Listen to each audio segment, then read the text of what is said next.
बिस्मिल्लाहिर्रहमानिर्रहीम। अस्सलामुअलैकुम। मैं हूं असद और आप देख रहे हैं असद इलेक्ट्रिकल। आज की वीडियो में हम इलेक्ट्रिकल सिंबल्स पे बात करने जा रहे हैं। तो ये आप नोट भी कर सकते हैं वीडियो को पॉज करके, अगर आप नोट करना चाहें। तो जो जनरली यूज़ होने वाले सिंबल्स हैं रेजिडेंशियल वायरिंग में और इंडस्ट्रियल वायरिंग में, आज उसको हम बयान करने जा रहे हैं। ये सामने आप देख सकते हैं। हम बल्ब से शुरू कर देते हैं। सबसे पहले नंबर पे लैंप है, जिसको हम बल्ब भी कहते हैं। तो इसका सिंबल इस तरह होता है। लैंप का दूसरा सिंबल इस टाइप का होता है। इन दोनों में फ़र्क ये होता है कि ये नॉर्मली इंडिकेशन लैंप के लिए यूज़ होता है, जो हमारे इलेक्ट्रिकल पैनल्स में लगे हुए होते हैं छोटे साइज़ के।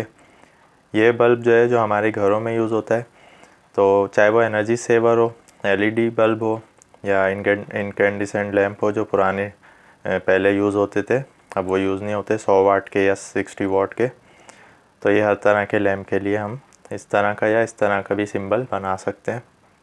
ये इलेक्ट्रिकल बेल का सिंबल है। ये बेल जो हमारे घरों में लगी हुई होती है।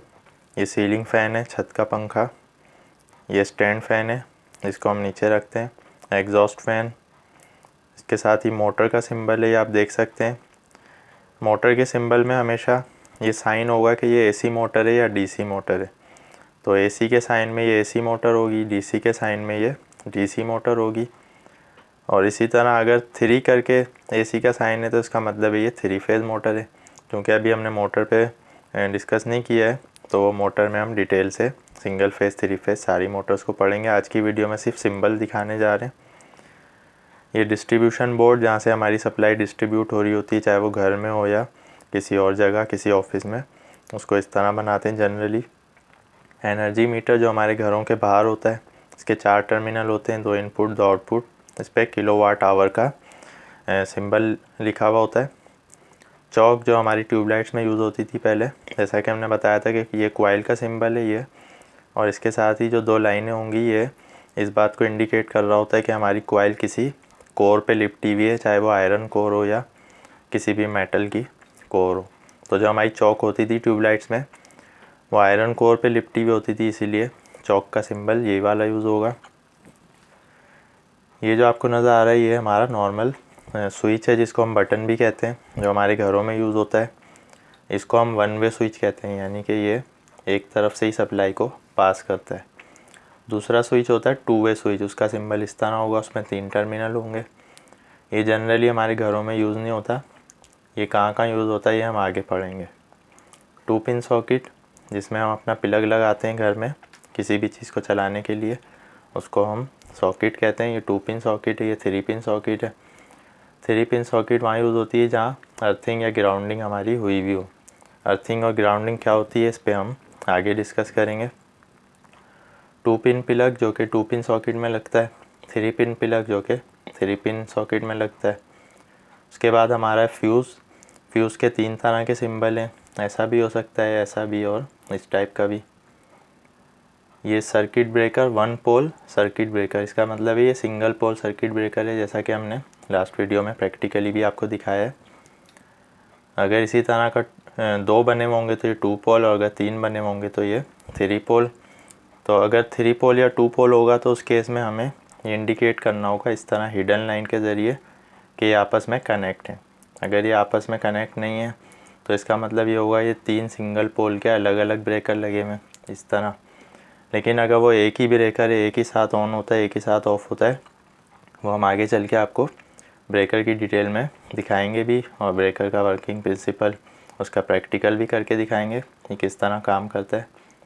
तो ये सिंगल पोल ब्रेकर का सिंबल होगा, ये 2 पोल का, ये 3 पोल का। इसी तरह अगर 4 पोल का हुआ तो उसमें 4 हो जाएंगे।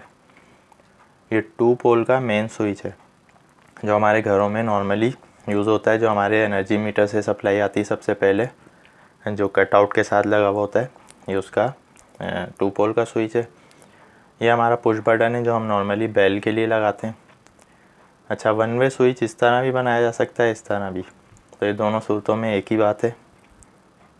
तो ये हमारे सामने कुछ जनरल सिंबल है इस तरफ, जो कि हम अक्सर पहले बता चुके हैं, जैसा कि रेजिस्टेंस, इंडक्टर यानी कि कॉइल, कैपेसिटर। अच्छा, इंडक्टर के भी मुख्तलिफ हो सकते हैं, मुख्तलिफ़ केस में कैपेसिटर के भी। अभी हम सिर्फ जनरली बता रहे हैं। वोल्ट मीटर, तो वोल्ट मीटर भी इसी तरह होगा कि उस पर साइन होगा लाजमी, या तो वो AC वोल्ट मीटर है या DC है। एम्पेयर मीटर के केस में भी ऐसे ही होगा कि वो AC एम्पेयर मीटर है या DC, तो उसमें साइन होगा। ओम मीटर इसी तरह होगा।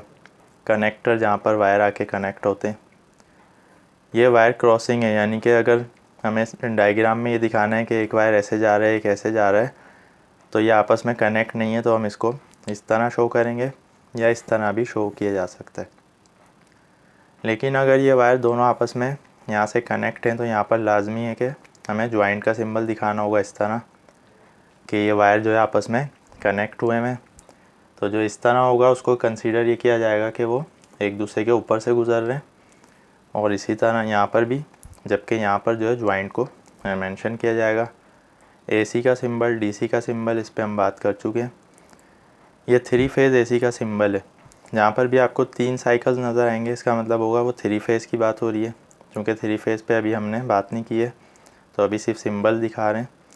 सिंगल फेज़ का इस तरह भी हो सकता है, 3 फेज़ का इस तरह भी हो सकता है। वॉट मीटर, इसके 4 टर्मिनल होते हैं। चूँकि ये वोल्ट और एम्पेयर दोनों के साथ कनेक्ट होता है, यानी कि इसके अंदर जो 2 कॉइल्स होती हैं, एक सीरीज़ में लगती है सर्किट के, एक पैरेलल में, तो इस तरह ये काम करता है। बैटरी का सिंबल हम आपको बता चुके हैं, ये एक सेल है, तो एक से ज़्यादा सेल जो होंगे वो बैटरी का सिंबल हो जाएगा। अच्छा, ये आप देख सकते हैं कि ये रेजिस्टेंस और ये वाली रेजिस्टेंस दोनों एक जैसी हैं। इसमें सिर्फ एक फ़र्क है कि ये एरो का निशान आ गया, इसका मतलब है ये वेरिएबल रेजिस्टेंस है, इसको हम कम ज़्यादा कर सकते हैं। ये फिक्स रेजिस्टेंस है। इसी तरह ये भी वेरिएबल रेजिस्टेंस है, इसको नॉर्मली हम फ़ैन रेगुलेटर के सिंबल के तौर पे यूज़ करते हैं, जो कि पहले यूज़ होते थे रेजिस्टेंस टाइप के फ़ैन रेगुलेटर्स। इसकी और भी टाइप्स होती हैं फ़ैन रेगुलेटर्स की, वो हम अलग से पढ़ेंगे। गैल्वानोमीटर, गैल्वानोमीटर क्या होता है इस पर भी हम अलग से बात करेंगे। वेरिएबल रेजिस्टेंस का एक सिंबल ये भी होता है, इसको हम रियोस्टेट या पोटेंशियोमीटर भी कहते हैं। तो ये सब एक ही बात है, किसी के 2 टर्मिनल हैं, किसी के 3 हैं, कनेक्शन इनके अलग अलग होते हैं, एप्लीकेशन इनकी अलग अलग हैं, वो वक्त के साथ साथ हम समझते जाएंगे। कॉइल, जैसा कि हमने बताया था, एक तो नॉर्मल कॉइल है जिसको हम इंडक्टर कह रहे हैं। अगर कॉइल रिले की या कॉन्टेक्टर की है तो वो इस तरह है, जैसा कि हम बता चुके हैं। इसी तरह एक टाइमर होता है, अभी तक टाइमर पे हम आए नहीं हैं, तो टाइमर पे भी हम अनकरीब इंशाल्लाह आने वाले हैं। तो टाइमर का सिंबल भी इसी तरह होगा, उसकी जो कॉइल होगी यहाँ पर उसमें इस तरह या तो सर्किल बना हुआ होगा, या दूसरा सिंबल टाइमर का इस तरह भी हो सकता है। Normally open contact, normally close contact, चाहे वो रिले का हो, टाइमर का हो या कॉन्टेक्टर का हो, सबके केस में एक जैसे होंगे। या तो इस तरह होंगे या इस तरह होंगे, जैसा कि हम रिले में बता चुके हैं। ट्रांसफार्मर का सिंबल, ट्रांसफार्मर को हम डिटेल से आगे पढ़ेंगे। जनरेटर, जनरेटर के केस में भी ये होगा कि ये AC जनरेटर है या DC है, और अगर AC है तो वो सिंगल फेज़ है या 3 फेज़ है, तो सारे उस पर साइंस होने चाहिए। ये 4 पोल ब्रेकर हमने आपको दिखाया है, तो 4 पोल में भी हमें ये मेंशन करना होगा हिडन लाइन के ज़रिए कि ये आपस में कनेक्टेड हैं।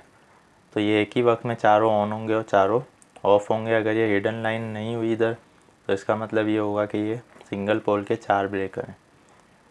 अर्थिंग, या जिसको हम ग्राउंडिंग भी कहते हैं, इसका सिंबल इस तरह होता है, इसको भी हम अलग से पढ़ेंगे। ये एक जनरल सिंबल है जो कि इलेक्ट्रिसिटी को ज़ाहिर कर रहा होता है। अच्छा, ये जो आपको सिंबल नज़र आ रहा है, ये एक पब्लिक सिंबल होता है, यानी कि जो नॉर्मल नॉन टेक्निकल या नॉन इलेक्ट्रिकल लोग होते हैं उनके लिए एक डेंजर का निशान बनाया जाता है कि यहाँ पर इलेक्ट्रिसिटी है। तो वो डेंजर का निशान इस तरह भी हो सकता है, इस तरह भी, इस तरह भी, कि यहाँ पर आपको टच नहीं करना है, यहाँ पर पावर मौजूद है। तो ये जनरली पब्लिक के लिए होते हैं सिंबल्स। इसी तरह कुछ कलर कोडिंग्स होती हैं इलेक्ट्रिकल में, जैसा कि हम बता चुके हैं। रेड और ब्लैक हमारे DC में भी हो सकती है, AC के केस में भी। तो अगर DC का केस होगा तो रेड पॉजिटिव को ज़ाहिर कर रहा होता है, ब्लैक नेगेटिव को। और अगर AC का केस है सिंगल फेज़ का, तो रेड जो है वो फेज़ को और ब्लैक जो है वो न्यूट्रल को ज़ाहिर करता है। इसी तरह 3 फेज़ सिस्टम में हमारे पास 3 फेज़ के अलग अलग कलर्स होते हैं, रेड, येलो, ब्लू, यही इनकी तरतीब होती है। पहला फेज़ रेड होता है, दूसरा येलो, तीसरा ब्लू। इसी तरह 3 फेज़ के साथ अगर हमारे पास न्यूट्रल हो तो वो ब्लैक ही रहेगा। 5वीं चीज़ जो है वो ग्राउंड या अर्थिंग है जिसको हम ग्रीन से ज़ाहिर करते हैं।